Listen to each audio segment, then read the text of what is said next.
ขอความเจริญในธรรมและความผาสุกทางใจจงได้บังเกิดมีกับท่านสาธุชนผู้เจริญในศีลในธรรมทุกท่านพร้อมกันนี้ขอยกมือ10 นิ้วกราบอาราธนาเอาคุณพระแก้วเจ้าทั้ง3บุญศีลบุญทานที่ได้กระทำบำเพ็ญมาในอดีตและกำลังจะทำเวลานี้คุณพ่อคุณแม่คุณครูบาอาจารย์ผู้ประสิทธิ์ประสาทวิชาความรู้เสื้อวัดเสื้อวาเสื้อบ้านเสื้อเมืองพระสยามเทวาธิราชสิ่งศักดิ์สิทธิ์ทั้งหลายอันมีพระบรมธาตุเจ้าโดยสุเทพและครูบาเจ้าศรีวิจัยนักบุญแห่งล้านนาไทยเป็นต้นขออาราธนาและเชิญชวนมาปกปักรักษาพระสงฆ์ครูบาอาจารย์พ่อออกแม่ออกลูกหลานเหลนวงศาคณาญาติตลอดถึงข้าราชการบ้านเมืองที่รับฟังรายการนี้ทุกท่านขอให้สิ่งศักดิ์สิทธิ์มาปกปักรักษาให้มีความสุขกายมีความสุขใจสุขกายนั้นปราศจากโรคภัยไข้เจ็บอันร้ายแรงสุขทางใจนั้นปราศจากซึ่งความโลภความโกรธความหลง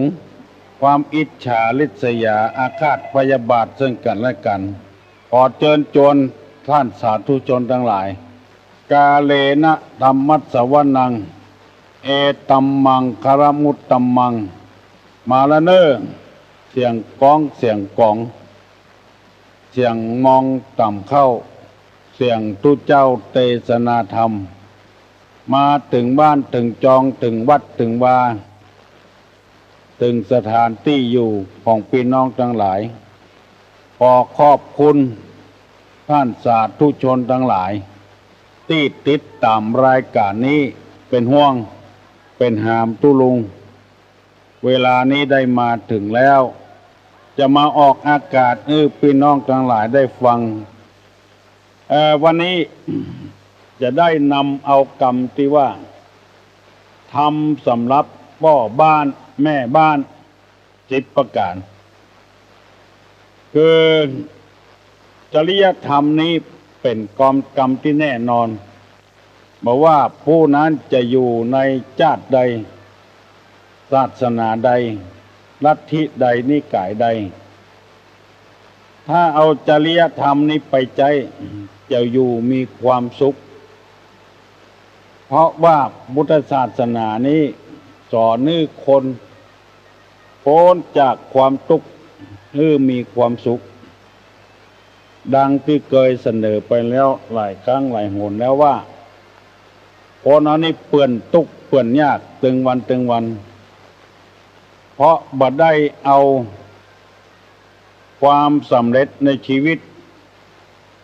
เข้ามาประกอบจึงเกิดความทุกข์เต้าใดบ่พอซึ่งเอาก็ได้เคยได้รับประวัติของพระสัมมาสัมพุทธเจ้าแล้วว่าก่อนที่พระองค์จะได้ตรัสรู้นั้นมีพญามารมาผจญคือความคิดสงสัยความคิดลังเลต่างๆมาผจญเกือบจะบ่ฮื้อพระพุทธเจ้าได้หูธรรมแล้วพระองค์ก็เลยมานึกถึงบารมีที่ได้สร้างมาในอดีตปรากฏว่าบารมีนั้นได้กำจัดพญามารคือความทุกข์ใจได้ออกไปเสียหมดคือหมายความว่าคนเอาผู้คนถึงวันนี้มีความสำเร็จมีผลสำเร็จมาแล้ว แล้วเฮาบ่พอใจในผลสำเร็จของเฮาจึงได้ทุกข์ได้ยากลำบากลำบนบางคนได้อยู่ดีแล้วได้กินดีแล้วมีบ้านมีจองมีเครื่องใช้ไม้สอยในบ้านในจองก็ได้อันใดก็สมใจแล้วเพราะความบ่พอใจจึงเกิดความทุกข์ขึ้นมามีวิธีใดที่จะกำจัดความทุกข์ใจถึงวันนี้ก็อาศัยน้ำธรรมคำสอนจริยธรรมคำสอนในทางพระพุทธศาสนาเพื่อจะมากำจัดความทุกข์ของเฮาให้เฮาได้มีความสบายใจพ้องเพราะคนที่บ่สบายใจทุกวันนี้ก็เพราะความบ่พอใจเฮาอาจจะบ่สบายใจอย่างอื่นแต่เฮามีผลสำเร็จอย่างอื่นมาแล้วเหมือนกับเฮาหดน้ำต้นไม้เอาน้ำหดตั้งหากไม่ใช่ว่าจะได้กินหน่วยกินผลตั้งหาก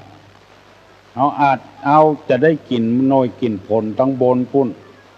อย่างบะลวกม่วงบะลำไยนี่เป็นต้น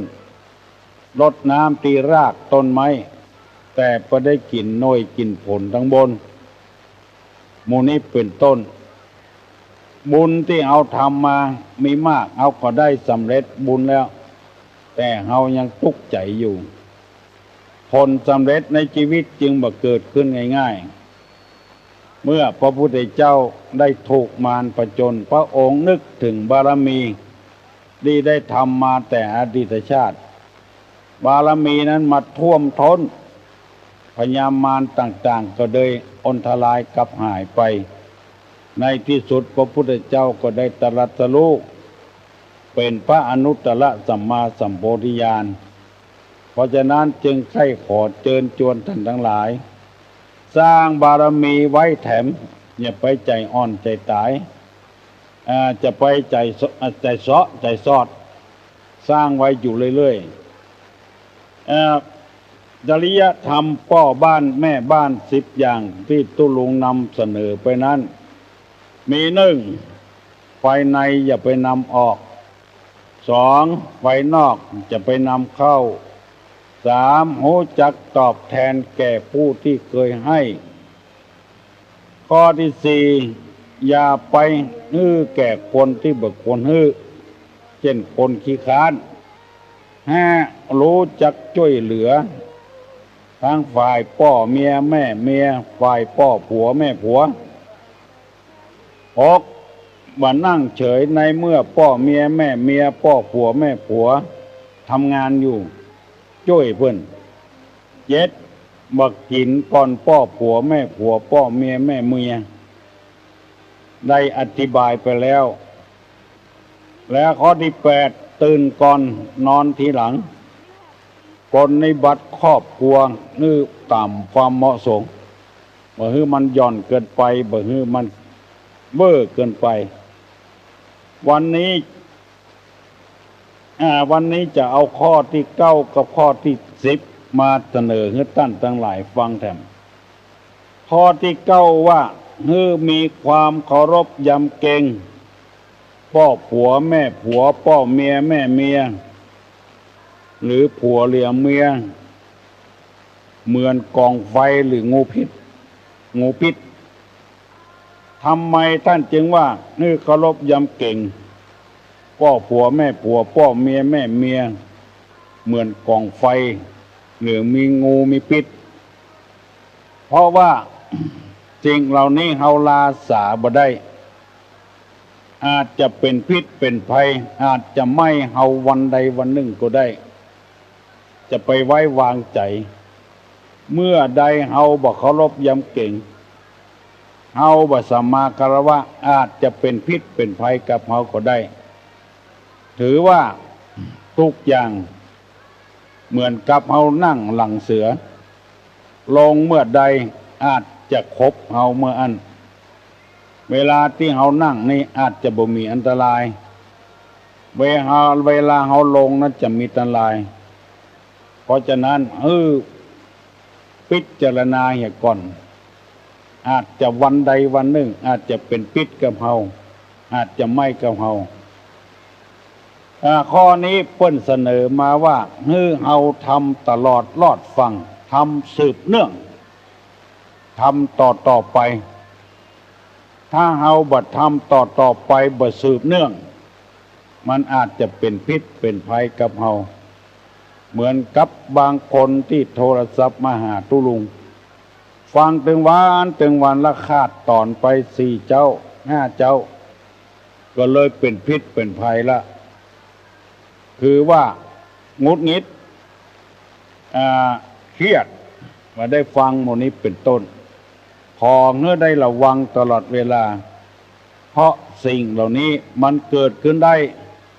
มันอาจจะคุกคักได้มันจะดับได้เราต้องฟังต่อเนื่องต่อไปการงานอย่างทุกอย่างถ้าเราทำต่อเนื่องไปเรื่อยๆมันจะดีขึ้นจะเหมาะสมขึ้นฮัลโหลมาตรการครับตุลุงครับอะไรเหรอตุลุงอ่ะอันท่านที่มันมาต้อนรับการตอนตุลุงเพิ่นบอกว่าตุลุงไปไหนครับ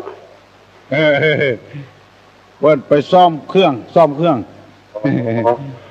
เปิดวันนั้นกับตอนท่านตนนั้นที่มันออกตัววันอ่ะแล้วผมก็เลยหนูฟังว่าอย่างว่าวันนี้ได้ยินก่อนได้ยินใช่ครับได้ยินก็ดีละฟังต่อเนื่องไปเรื่อยๆอันเนี้ยที่เขาทำมาอย่างบัดต่อเนื่องเพราะว่าอาจจะคุกคักไปพ้องอาจจะมีอุปสรรคพ้องมันเป็นธรรมดาตุลุงบ่ได้ไปไหนขาดไปเมื่อวันที่3วันที่1ถึงวันที่5 วันบ่ได้มันฝนตกน้ำนองทั้งแม่ริมน้ำนองเลยไหลไปตามน้ำไปค้างอยู่ปุ้นตึกส่งปุ้นชั้น405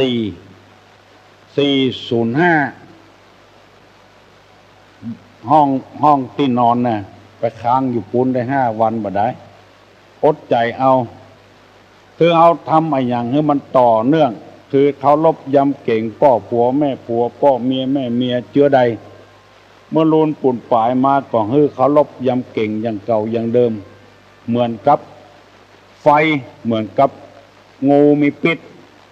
มันอาจจะมีเรื่องมีราวสักวันหนึ่งจนได้เพราะฉะนั้นพ่อออกแม่ออกบ่ท่าตกใจเอาทำคำสอนข้อที่9นี่ไปใจคนเฮามันเป็นไปอย่างนั้นเมื่อหัวทีแต่เข้าเนาะน้ำเนาะเมินเข้ามันเข้าอาจจะบเนาะสกรรมอาจจะโกรธจะเกลียดจะจังเพราะฉะนั้นทำติดต่อเนื่องไปการทำบุญทำทานก็อย่างเดียวกันการปกครองคนก็อย่างเดียวกันอย่าไปใจอ่อนอย่าไปใจจางทำไปเรื่อยๆอุปสรรคย่อมจะเกิดขึ้นเสมออย่าไปวิตกอย่าไปกังวลมันมันเป็นไปตามธรรมชาติมันเป็นไปตามธรรมดาเพราะเคยได้เล่าพี่น้องทั้งหลายฟังว่าธรรมชาติคือธรรมะก็คือธรรมชาติมันเป็นไปจะใดจะอั้นอย่างที่เปิ้นว่าทำดีได้ดีทำชั่วได้ชั่วใครอยากกินหยังปลูกอันนั้นใครอยากเข้าก็ปลูกเข้าใครอยากพืชพันธุ์อันใดก็ปลูกอันนั้นหรือว่าไปซื้ออันนั้นถึงจะได้กินอุปมาฉันใดธรรมะก็เช่นเดียวกันย่อมมีการอุปสรรคพ้องอันใดอันหนึ่งพ้องต่อสู้ต่อไปในชีวิตของคนต่อสู้ต่อไปพอเราถ้าทำไม่อย่างมั่นอยู่จึงอยู่หูอยู่มันจะเจริญรุ่งเรืองขึ้นเหมือนกับยาต่างๆเมื่อพ่อแม่ตายแล้วลูกสืบแถมตลอดถึงร้านขายต่างๆปรับปรุงแก้ไขให้มันดีขึ้นอย่างมันหูเรื่องอย่างยานัดหมอมีนี่ลูกสาวหมอมีนี่สืบไปเรื่อยๆปฏิบัติไปเรื่อยๆมันอาจจะเป็นผลสำเร็จวันใดวันหนึ่งความสำเร็จในชีวิตของเราก็เช่นเดียวกัน พยายามอยู่ไปคนก็จะหูตี้หูตางไปอยู่หั่นน้อยอยู่นี่น้อยคนบ่เคยคนเคยได้กลิ่นได้ใจบ่ได้ใจละเพราะเอาไปอยู่หั่นน้อยนี่น้อยข้อนี้เปิ้นเสนอมาว่าคือเคารพยำเก่งพ่อผัวแม่ผัวพ่อเมียแม่เมียเหมือนกับไฟเหมือนกับยาพิษสถานที่อยู่เฮาก็เช่นเดียวกันบึดไปอยู่บ้านหนึ่งบึดไปอยู่บ้านหนึ่งมันบัดต่อเนื่องกันคือหมายความว่าฮือทำอย่างต่อเนื่องพ่อแม่เคยร่ำรวยกับเมียลูกเต้าก็ต้องทำเหมือนที่พ่อที่แม่ทำแล้วปรับปรุงให้มันดีขึ้น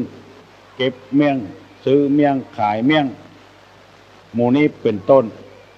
พ่อแม่เคยได้อยู่ได้กินกับงานอันใดก็คือพยายามสืบสารงานของพ่อของแม่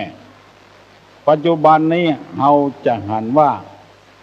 คนบ้านเฮาเมืองเฮานี่รู้สึกว่าจะมักง่ายคำว่ามักง่ายนี่ก็คือหมายความว่าชอบที่มันง่าย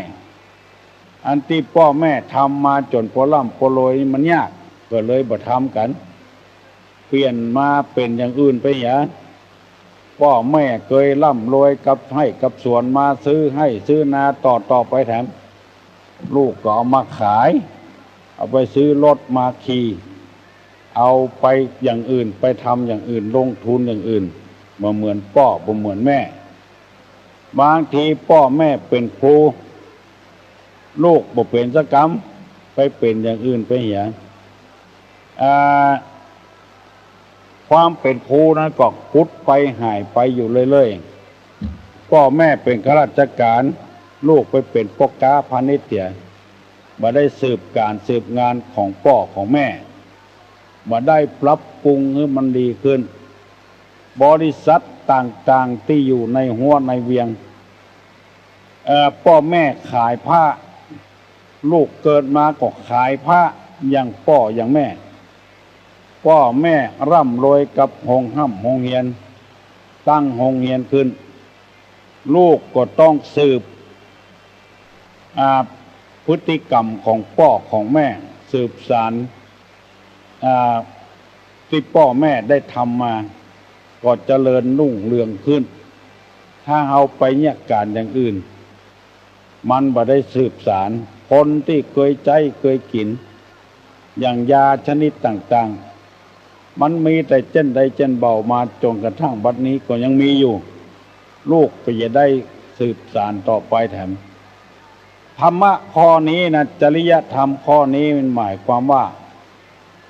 ได้ลูกได้สืบได้สานในวงศาคกุลของพ่อของแม่คือว่าเอาไปอยู่กับพ่อผัวแม่ผัวพ่อเมียแม่เมียแต่เดิมมาเอาปฏิบัติปัดโปเพื่อนจะได้ก็ปฏิบัติปัดโปเพื่อนอย่างนั้นกินมาป่าไปการช่วยงานเชื้อใดก็เขาก็ทำต่อไปเรื่อยๆบ่มันได้ขาดถ้ามันได้ขาดตัดตอนไปแล้วมันจะเป็นพิษเป็นภัยกับเราเหมือนกับงูเลี้ยวเกี่ยวก่อนก็ดีเหมือนกับไฟก็ดีคนที่จ้างที่เป็นมากับมันเมื่อน้อยๆแล้วย่อมจะบุกหัวที่เขาว่าหมองูตายเพราะงูเพราะความประมาทมาเลี้ยงให้มันจนอิ่มหนำสำราญคนเฝ้าเสือจนพอได้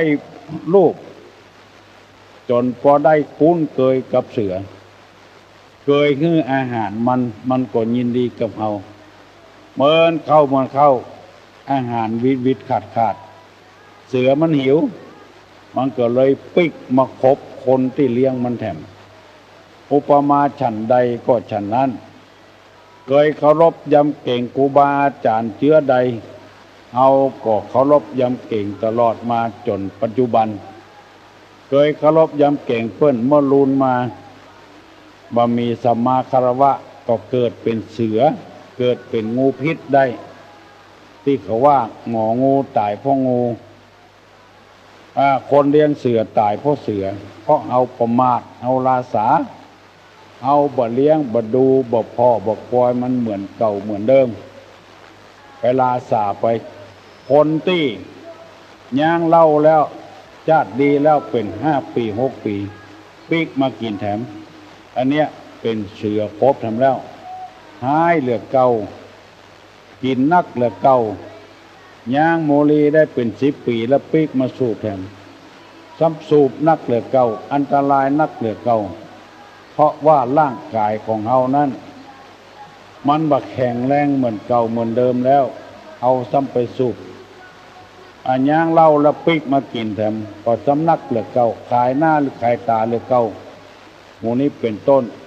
อันนี้นำมาฝากมาฝังกับพี่กับน้องทั้งหลายไว้ตั้งใจว่าจะให้จบวันนี้บัดจบสักกรรมเพราะว่าคัดข้องทางเทคนิคในการส่งเสียงบางประการบางอย่างตอนนี้ไปก็ถ้าจะดีแล้วออกให้พี่น้องก็ออกไม่ออกญาติโยมทั้งหลายได้สบายอกสบายใจไปเถอะท่านเจ้าคุณเทพสิทธาวรสิทธาจารย์เจ้าคุณวัดดอยสุเทพเปิ้นพยายามปรับปรุงกูอย่างเพื่อจะให้พี่น้องของเราได้เข้าใจในธรรมมาได้เผยแพร่ศาสนาเข้าใจว่ากลัวศาสนาจะยุบกลัวศาสนาจะปังแล้วรีบเร่งเผยแพร่ศาสนาขอให้ปัดข้อกล่าวหานี้ออกไปได้บ่มีสักหน่อยเผยแพร่น้ำธรรมคำสอนให้คนได้ปฏิบัติธรรมได้ฟังธรรมมีหลายคนเคยโทรศัพท์มาหาตุลุงว่าตั้งแต่ฟังตุลุงมานี้จิตใจก็อ่อนโยนลงไปผ่านครอบครัวมีความสุขขึ้นมาพ่อผัวแม่ผัวก็ดีต่อพ่อเมียแม่เมียก็ดีต่อลูกเขยลูกสะใภ้ก็ดีต่อครอบครัวมีความสุขวันนี้บัดเดี๋ยวนี้6 โมงเกินป่ายแล้วเนอะไผที่ยังบ่ลุกก็ลุกเด้อลุกกันเจ้าทำการทำงานถึงแม้จะเป็นวันอาทิตย์ก็ตามคนเอาเกิดมาเพื่อกินเพื่อใจเพื่อสอยสารพัดอย่างจะไปจุกอยู่จันอยู่บ่ได้ฮัลโหล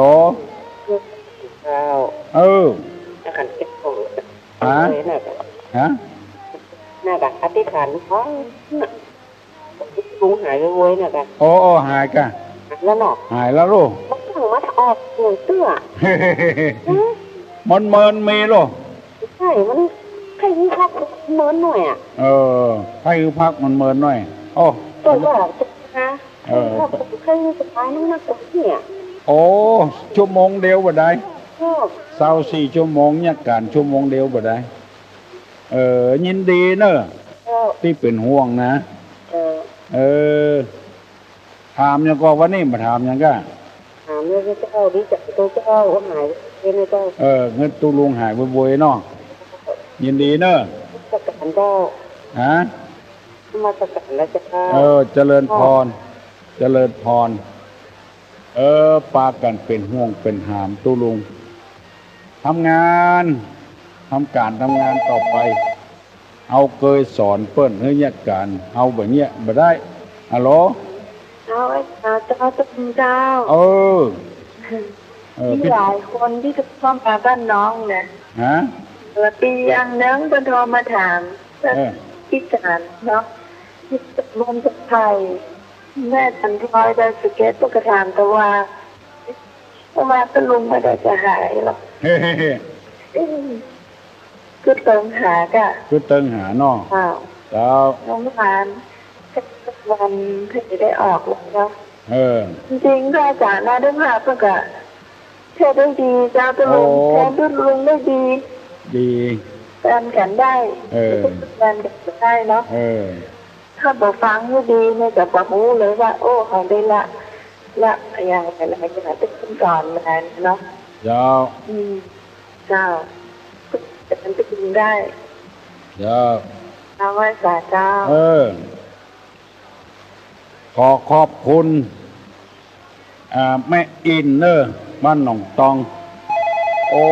ฝากของมือจะนักเจริญเนอะแม่อินกับลูกกับหลาน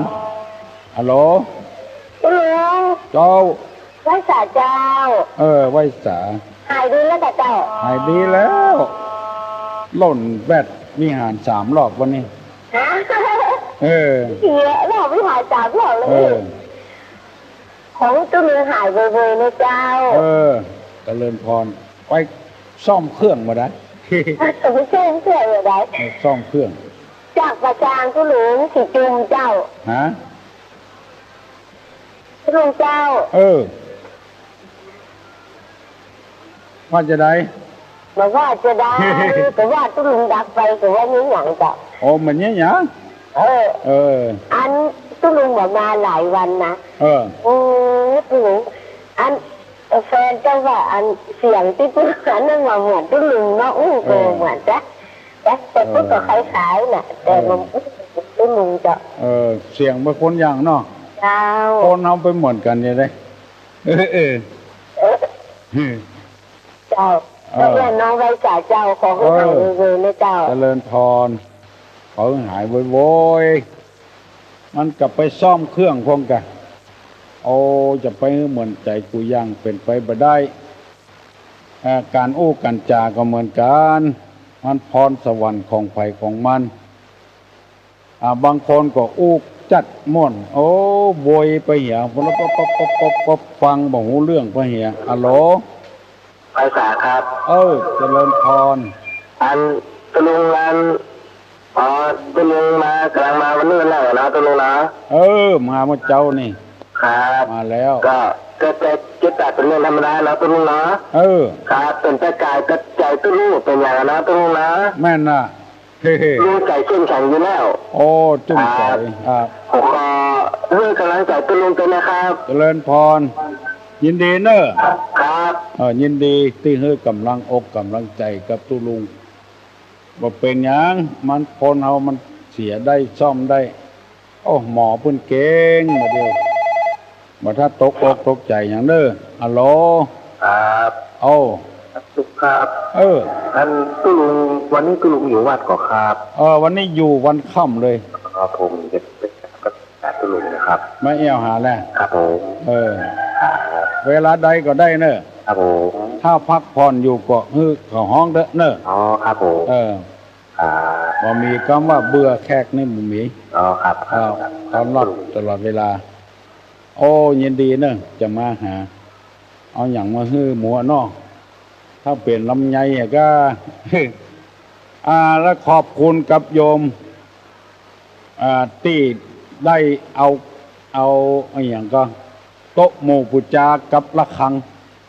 ที่โทรมาตะวานะถ้ามาวันนี้บ่ได้ก็มาวันที่12พุ่นเด้อมาวันที่12วันนั้นจะได้แจกรางวัลแจกเกียรติบัตรให้แม่ดีเด่นวันที่12เดือนสิงหานี่นะ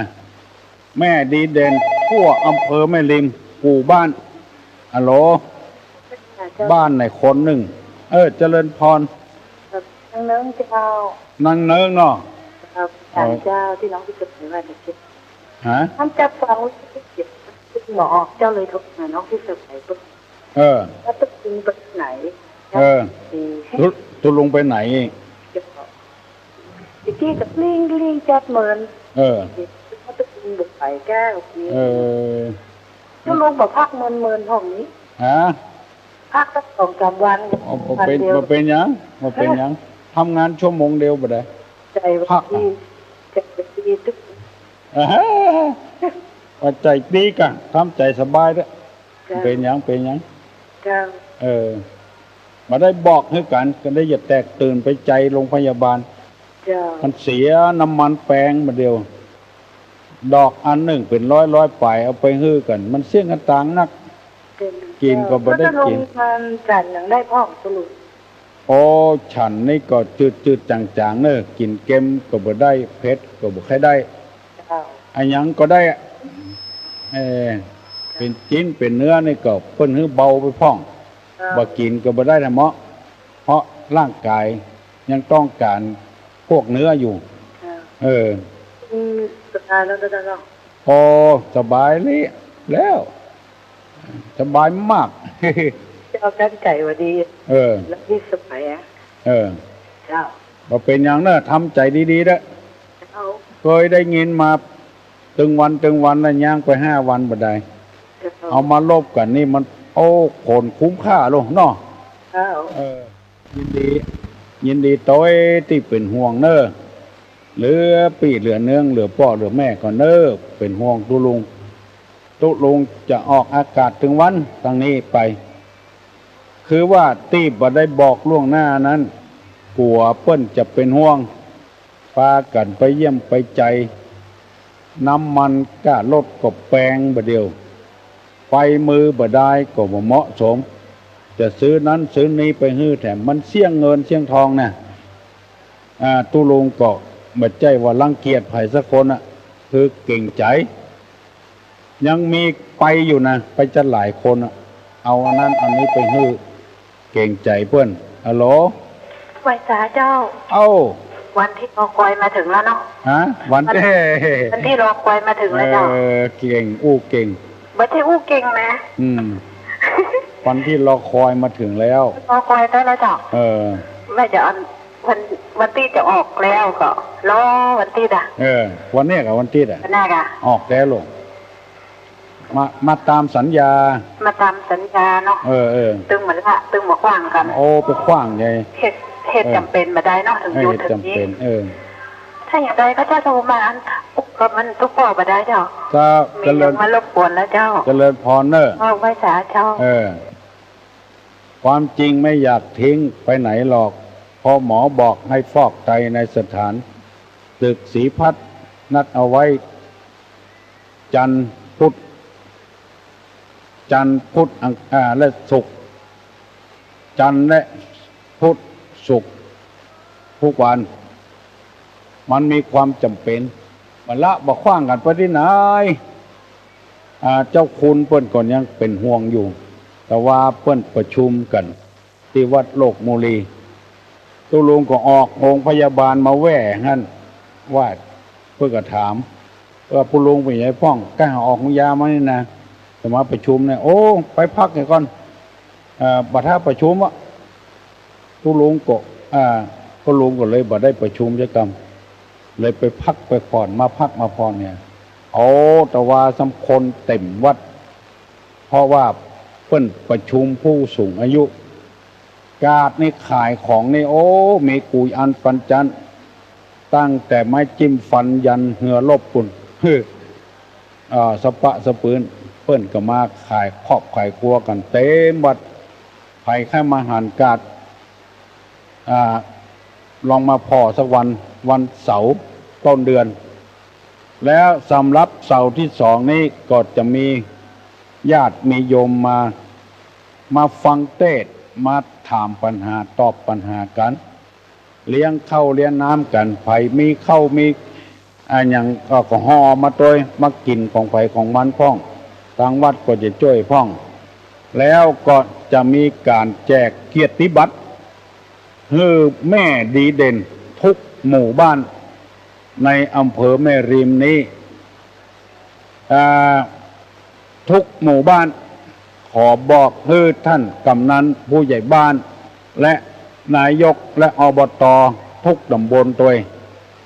จะแจกเกียรติบัตรให้แม่ดีเด่นทุกหมู่บ้านปีที่แล้วบ่ได้ทำเพราะว่ายังกำลังรักษาการเจ้าคณะอำเภออยู่เมื่อเดือนสิงหาวันที่27ปีแล้วก็ได้รับเขาก็เลยมีความคิดที่จะต้องทำทั่วอำเภอตามปกติแล้วจะทำเฉพาะหมู่บ้าน หมู่ที่สามทำกุปีบอกว่าวันพ่อบอกว่าวันแม่เพื่อเกียรติบัตรเปิ้นที่เปิ้นเรียกเลี้ยงลูกดีและมีการช่วยเหลือเจ้าบ้านอะโหลแขกนมัสการเจ้าตุลุงเจ้าเจริญพรใจประแดดนะเจ้าโอ้ดอนใจประแดดเจ้าวันนั้นไปตุลุงหายไปไวนะเจ้าฮะขอตุลุงหายไปไวนะเจ้าวันนั้นไปก่อนที่ตั้มมาอีอ่ะไปเจ้าโอ้ฝนตกจะได้ด้เจ้าฝนตกคนนักขนาดเลยนะตุลุงเนาะโอ้สถาเปิ้นมันดีแต่ดีว่ากำลังใจตุลุงนี่เกิน100เลยนะเจ้าเกิน100กันไปปัดแดดไปตั้มมาอีก็สืบชะตาตุลุงอ่ะเจ้าสืบชะตากันจะนักโอ้เจ้าก็นั่งมาตุลุงนะเจ้ากาตุลุงนะเจ้าโอ้ตุลุงอยู่เป็นลมโพลมใจของน้องหลานเป็นเหมือนนะเจ้ายินดีเนอะการนมัสการเจ้าเจริญพรเจริญพรยินดีเนอะจะเป็นล่มโพล่มไทรล่มโพล่มไทรนี่ไม่ใช่ว่าจะดีกูต้นนะบางต้นก็ไปตกต่ำบนธาตุบนเจดีย์ไปคุยเจดีย์ให้ลุกให้ฟังก็มีบัดใจว่าจะให้ความอบอุ่นเป็นล่มไผ่ล่มโพล่มไทรดีตลอดบางต้นก็ดีเป็นที่ตรัสรู้ของพระสัมมาสัมพุทธเจ้าเหมือนกับคนที่ทำประโยชน์ให้แก่สังคมทนต่อฟ้าต่อฝนทนต่อลมสารพัดอย่างบางต้นก็จัดดีบางต้นก็คุยเนอะมันแน่นอนเหมือนกันนะอย่างกับมาบวชแล้วศรัทธาเพิ่งพระอาศัยบุญของพระเจ้าแล้วเอาผ้าเหลืองห่อหุ้มร่างกายแล้วทำบุญทำทานเต็มใจโอ้ซ้ำไปคุยเหรอไปคุยศรัทธาตายกให้ใจจางไปก็มีลักพระเจ้าไปขายพ่องรับจ้างเจ้าบ้านเต็มตัวเลยซึ่งตัวเจ้าจะต้องมีเมตตาผ่าลมกับเจ้าบ้านเจ้าจองเพื่อความอบอุ่นซ้ำไปคุยธาตุคุยเจดีย์ออกตำตีนวิหารพ่องบลกก็บ่ได้เมินเข้าจะเป็นต้นใหญ่ขึ้นมาคุยตี้คุยตางก็มีเพราะฉะนั้นตุลุงจะพยายามเป็นต้นไม้สลีเป็นล่มโพล่มไทรพอออกไม่ออกได้ปึ้งพระอาศัยในการบรรยายธรรมะเพื่อมีความเข้าอกเข้าใจต่อไปยังมีเวลาอยู่เนอะฮัลโหลเจ้านมัสการเจ้าโอ้ตุลุงเจ้าโอ้ถึงต้นโพแนมเขาไปตัดมันนี่จะเป็นยังไงเจ้า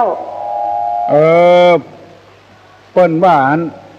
มันเป็นต้นไม้ที่พระพุทธเจ้าตรัสรู้ถ้าไปตัดเปิ้นถ้ามันเติกนี่ก็ถ้าบ่เป็นหยังถ้ามันบ่เติกนี่มันบ่ถ้าตัดมันเป็นสัญลักษณ์ของศาสนาบ่เป็นบาปเป็นกรรมหยังเด้อมันเป็นบาปเป็นกรรมหยังแต่ถ้าต้นใดถ้ามันเป็นห่มเป็นเงาดีไปคุยเปิ้นอันนั้นก็จะบาปห้องเหมือนกับคนที่ดีอยู่แล้วไปคุยเปิ้นเนี่ยอันต้นโพต้นหลวงเจ้าต้นโพต้นนั้นมันเป็นของนั้นของเจ้าบ้านอีเนาะ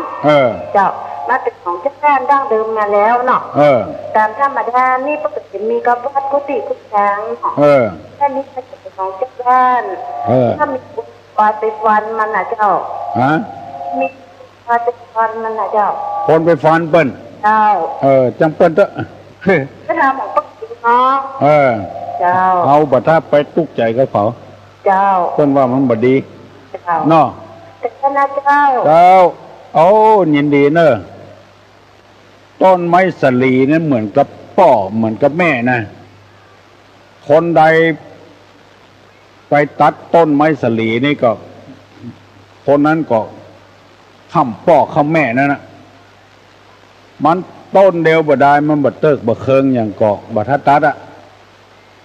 ถ้ามันเติดมันเคิงไงก่อนหูไหนอะหูไหนเนอะพ่อแม่ก็เหมือนต้นไม้สลีนะอะโหลบริษัทเจ้าท่านเจ้าโอ้มาละนี้แล้วเนาะออกมาแล้วสัญญาให้ไว้ในใจผมปัญหาเนาะได้ฟังหลายวันโอ้5 วันมาได้เจ้ามาถึงอาทิตย์เจ้ายกแก้วนาปะติ้วเจ้าถามท่านเจ้าแม่นาปะติ้วอ่ะเจ้าได้หนังสือละได้ละเจ้าเริ่มร้อยเจ้าไผ่เพื่ออันไปรษณีย์เจ้าอันกันเจ้าบัจใจอาจารย์วันชาติกันพูดนะเจ้าพอเจ้าไปธุระมาก็มีมันวางโต๊ะหน้าบ้านนะเจ้าห่อก็บ่ห่อก็ห่อก็เจ้ามันมี2 สูตรนะเจ้าขอบคุณพระนาถเจ้าตัวหลวงเจ้าอาจารย์วันชาติเจ้าบ้านสันปงเอาไปฮื้อเนอะเอาติดตุลุงนี่ไปเจ้าหนีเจ้าไปทุกทางมาก็หันวางติดหน้าบ้านนะเจ้าแม่นละเจ้าไหว้ตาตุลุงเจ้าอยู่ดีมีสุขเจ้ากินข้าวไงล่ะยังเจ้าฟังตุลุงก่อนเนาะเจ้ากินอาหารทั้งใจก่อนเจริญพรเนอะเจ้าโอ้ม่วนอกม่วนใจเนี่ยสืบชะตาตุลุงแต่ไปหลายปีอยู่คนใดก็เป็นห่วงเป็นหามฮัลโหลครับครับลูกศิษย์ลูกหาคณะศรัทธาที่ฟังรายการแล้วก็อธิษฐานคือหลวงพ่อให้มีความสุขความเจริญแล้วก็บางคนนี่เจ็บไข้ได้ป่วยแต่พอนักก็ท้อถอยมาหลวงพ่อมีธรรมะอย่างข้องที่เตือนสติผู้ป่วยที่มีกำลังใจขึ้นครับก็ช่วยเตือนสตินะครับเอาของพระพุทธเจ้านั้นแล้วเตือนสติเนอะเกิดแก่เจ็บตายเป็นของธรรมดาถ้าเอาบักไข้แก่บักไข้เจ็บบักไข้ตายก็บ่ต้องเกิดมาเมื่อเกิดขึ้นมาแล้วความตายก็รอท่าอยู่แล้วเหมือนกับเฮาบักไข้ฮื้อรถเสียบักไข้เปลี่ยนยางรถก็บ่ต้องซื้อมาขึ้นรถโดยสารเอาน้ำมันก็บ่ต้องเสี่ยงอะไรก็บ่ต้องเสี่ยงพอเอาซื้อมาปุ๊บแล้วยางก็จะต้องซื้อวันหน้าเพราะมันค่อมมันกร่อนน้ำมันก็ต้องเสียบอกว่าน้ำมันเครื่องบอกว่าน้ำมันเบนซินโซล่าอุปมาฉันใดก็ฉะนั้นของนึกกึดเห็นว่าเมื่อเกิดมาแล้วความเจ็บความเป็นย่อมเกิดขึ้นเมื่อเฮาบ่ได้ออกรายการก็บ่มีไผที่จะมาคือสินคือปอนกับเฮาพอได้รับฟังรายการแล้วก็มีคนสบายใจหัวตู้ลงเป็นนักหนาป้านมันเกิดขึ้นเป็นธรรมดาเพราะฉะนั้นบ่ต้องตกใจเอาพระพุทธเจ้าเป็นที่จั่งที่เพิ่นสอนเฮาแล้วเฮาจะไปเดือดจะไปบนเฮาบ่ใครเงินลดลุกก็บ่ท่าซื้อมาใจมันก็หมดภาระไปแล้วบ่ใครตุกใจกับผัวบ่ท่าเอาผัวอยู่เป็นสาวเท่าตอดตายบ่บ่ใครตุกใจกับเมียก็บ่ท่าเอาเมียอยู่เป็นบ่าวเท่าเต่าตายเพราะฉะนั้นได้อันมาใดมาอันนั้นก็ย่อมจะเสื่อมโทรมเป็นธรรมดาอันนี้เป็นกำลังใจให้ลูกศิษย์ลูกหาคือศรัทธานาบุญดันได้ได้รับทราบเมื่อได้มาแล้วเพิ่นบอกว่าถนนไม่ใช่โปรยด้วยดอกกุหลาบเสมอไปอาจจะมีขี้เปอะขี้โป่งพ่งเป็นธรรมดาถ้าเฮาบ่บ่นบ่เดือดเท่าใดเฮาจะมีความสุขต่ออันถ้าเฮาบ่นเท่าใดความทุกข์ก็จะเกิดขึ้นกับเฮาต่ออันดังที่เคยเสนอมาว่าเพิ่นฉีดยาที่แขนมันก็เจ็บที่แขนถ้าเอาใจไปใส่ตัวใจก็จะเจ็บตัวท ของเอาน้ำทำคำสอนที่เฮาฟังถึงบ้านถึงวันจากสถานีวิทยุ96 FM ของพระพุทธศาสนาจังหวัดเชียงใหม่พ่องตามสถานีชุมชนต่างๆพ่องเพื่อจะแก้ไขให้ชุมชนของเฮานี้ได้อยู่ดีกินดีได้มีความสุขเพราะว่าเมืองไทยเฮานี้บัดใจตุกนะลองไปอยู่สถานที่ต่างๆได้หูได้หันมาเปิ้นตุกเหลือเฮาลำบากเหลือเฮาหนีเตลิดเปิดเปิงไปเสาะหาการหางานต่างประเทศต่างจังหวัดคนไทยคนเมืองเฮานี่บัดใจตุกนะเฮาปากันบนบ่ได้ตั้งแต่ตุลุงเกิดมานี่ยังบ่ได้ยินคำเตื้อว่าคนไทยกั้นตายบ่มีหยังกินบ่ได้ยินคำเตื้อมีแต่กินนักลำไปแล้วตายเท่านั้นคนขอทานในประเทศเฮาบ่ใช่คนจนนะเป็นคนขี้ค้านนะจำไว้เถอะเปิ้นเนี้ยเรียกแม่การบัดเนี้ยตัวเปิ้นก็เลยไปเป็นคนขอทานนั่งอยู่หั่นเอาหมวกหุ้มเหมียก็ได้ละเพราะว่าคนไทยเฮา95%นับถือพระพุทธศาสนาบ่เอ็นเอียงกับไผบ่ว่าอย่างเฮือไผเพราะฉะนั้นขอให้มั่นใจเถอะว่าถ้าเอาปฏิบัติธรรมจะมีความสุขบ่ใจอยู่มีอยู่ที่มีเงินเหลือกินเหลือใจบ่ใจมีอำนาจวาสนาเป็นมียศถาบรรดาศักดิ์บ่ใจอยู่ที่หั่นความสุขอยู่ที่ความพอใจเฮาพอใจเท่าใดเฮาจะมีความสุขที่หั่นถ้าเฮาบ่พอใจอย่างเงี้ยความทุกข์จะเกิดขึ้นฟังง่ายๆเหมือนกับป้องออกไม่ออกที่โทรศัพท์มาหาตุลุงอันเนี้ยมีความทุกข์กระวนกระวาย1ผู้เจ้าได้ยินวันนี้บ่ได้ยิน2ได้ยินข่าวว่าไปอยู่โรงพยาบาลปวดตุลุงเป็นนักมันตกใจพอทำใจสบายเถอะเมื่อได้ยินก็ได้ยินบ่ได้ยินก็แล้วไปฟังคนอื่นต่อไปแถมฟังเข้ามันจะเกยคนเดียวมันคนที่ว่าเศรษฐกิจตกต่ำรายได้ฝืดเคืองหมดเนี้ยคือเป็นคนที่กึดนักความจริงเฮาได้มาเกือบกูย่างแล้วเช่นพ่อเฮาแม่เฮาบ่มีตู้เย็นใจบ้านเฮาบ่เดียวเฮาก็มีตู้เย็นละ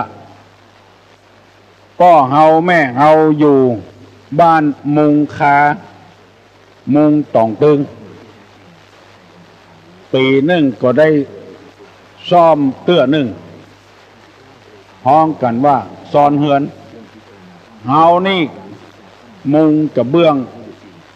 มาได้ตุกได้ยากเหมือนพ่อเหมือนแม่ของเฮามีความผลสำเร็จแล้วเฮาบ่พอใจฮัลโหลโอ้เจ้าเมื่อคืนวันที่3ก็ไม่ได้ยินเสียงตุลุงละเมื่อใดวันที่3ที่ว่าตุลุงว่าสัญญาเราวันที่3ก็วันที่18เนี่ยใจตุลุงไปวันที่31เจ้ามาเมื่อตะวานี่น่าเกิดได้ยินเสียงทุกเจ้าอันนี้คุณภาพออกอนุภาพเจ้าก็ไปเป็นอย่างฟังไปทุกวันนะกะขอบคุณนะเจ้าตุลุงไว้ซะขอตุลุงอยู่ดีมีสุขนะเจ้าอันใบอนุโมทนาฮับหรือยังได้ฮับนะเจ้าอันห้องเย็นเนี่ยเจ็ดลิ้นเนี่ยได้ฮับแต่ว่านี่ผมรับมาซาลีมาขอบคุณอีกว่ะเจ้าผมใจจางอ่านเขาปัจจุบันอ่านฟังอย่างเป็นยังดีอกดีใจอิ่มอกอิ่มใจเจ้ากินข้าวละมึงกินเตอผมได้กินเตอเราปินโตเจ้ากินข้าวปินโตเนาะเจ้าสุกใจเนาะ ฮอตได้อาบอยากได้กินเนาะสบายน่ากะร่างกายสบายสุขใจอย่าพ่องจ้าเนาะโอ้อิ่มอกอิ่มใจเจ้าวันสาตุลุงเจ้าเจริญพรเนอบ้านปักแกโทรมาคือกำลังใจยังเหมือนได้กินข้าวเตอกินปิ้นโตโอ้บักกั้นไม่ยากเนี่ยนะของเอาพอใจเตอะคนเอาฟ้ากันเป็นโรคประสาทฟ้ากันเป็นโรคเครียดนักลำไปหมกเนื้อหมกตัวหมกแล้วไม่มีอะไรเหลือแล้วไปเป็นอย่างอันไปฮัลโหลกราบนมัสการท่านเจ้าวันนั้นโทรมานึกว่าท่านพอเป็นนั้นท่านมันยังบอกท่านอนุภาพเจ้าท่านให้จะไปโรงพยาบาลกับเจ้าไปซ่อมเครื่องเจ้าอยู่วัดน้ำตกเมษานะเจ้าน้ำตกแต่ก่อนท่านจะจำได้เนาะจำได้หมดเจ้าเคยถามท่านว่านั้นถามท่านนั้นเป็นใจเหมือนท่านนะเจ้าอันสมมติว่าพ่อตายแล้วอีกนะท่านเนาะเจ้าตายเหมือนข้าวบ่อยๆเนี่ยคนให้คนเกิดเป็นหยาไปตายลึงถึงจะไปร้องหาเนี่ยมันเป็นความจริงกับเจ้าก็เป็นความจริงเนอะจะไปเชื่อเพื่อนการต้านหานี่เขากึดตึงหับพ่อหับแม่ลูกเอาเนาะเอาเปิ้นเลี้ยงเอามาจนตัวใหญ่เขาบ่มีอย่างเลี้ยงเปิ้นกอดต้านกันเข้าเงื้อเปิ้นกึดตึงหับบุญคุณเป็นคนยอดเยี่ยมเนอะว่าเปิ้นจะไปร้องหาเจ้าเลยใจอ่อนว่าเอาการละกายยี่น้ำเหลือก่อนไปเกิดอีกบัดถ้าไปเชื่อเขาตานไปเถอะตานไปเถอะเจ้าขอบคุณท่านขอให้ท่านสุขภาพแข็งแรงนะเจ้าวันนี้ตุลงยังจะทำบุญให้พ่อของแม่อยู่วันที่27 สิงหานี่ยังจะทำบุญให้พ่อให้แม่ให้ครูบาอาจารย์ตลอดถึงอุปชาพุ่นทำหมดใดมีบุญคนกวัดกวากระบ้านกระจองมาเชื่อลองมาถามเจ้าบ้านศาลาเด้อทำกุปีจะไปคิดอย่างนั้นบัดทุกคิดว่าเปิ้นตายไปแล้วตาเนื้อเปิ้นจะไปตายปิกมากินข้าวมันกึดเอาใจว่านะคนบางคนนี่เป็นว่าลุกอำนาจแก่ความอยากที่เกิดขึ้นให้ว่าอย่างก็ว่าไปเลยมานึกถึงความเดือดร้อนเปิ้นตานขันเข้าหือพ่อเปิ้นแม่เปิ้นปล่อยเปิ้นตานไปเตอะกึดถึงบุญคุณของเปิ้นพ่อเฮามาเลี้ยงเฮามาแข้งมาหักขาบ่ห้าน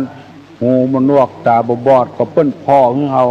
ถ้าเปิ้นบ่พ่อบ่กวายบางคนน่าอินดูนะแข้งหักขาห้านเป็นมื้อน้อยๆละพ่อแม่บ่ได้พ่อได้กวายอันนี้เปิ้นพ่อกวายเฮามาเนี่ยเป็นคู่ไปโคนมาจนพ่อใหญ่หน้ากาบานเฮาจะทำบุญให้พ่อให้แม่น้อยก็บ่ได้อย่าได้ต่อไปนี้ไผจะไปว่าให้ไผเนอะมันนึกถึงบุญคุณแล้วก็ทำให้เปิ้นกะข้าได้หน้าต่าง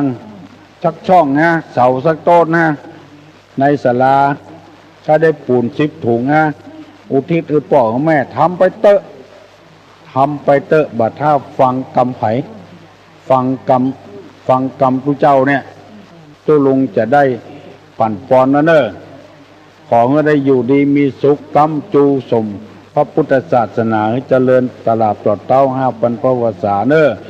สัพปีติโยวิวัจจันตุสัพพะโรโควินัสตุมาเตภวะตวนตะลาโยสุขีติคายุโกภวะอภิวาธนะสีริสนิจังมุตตาปัจจายิโน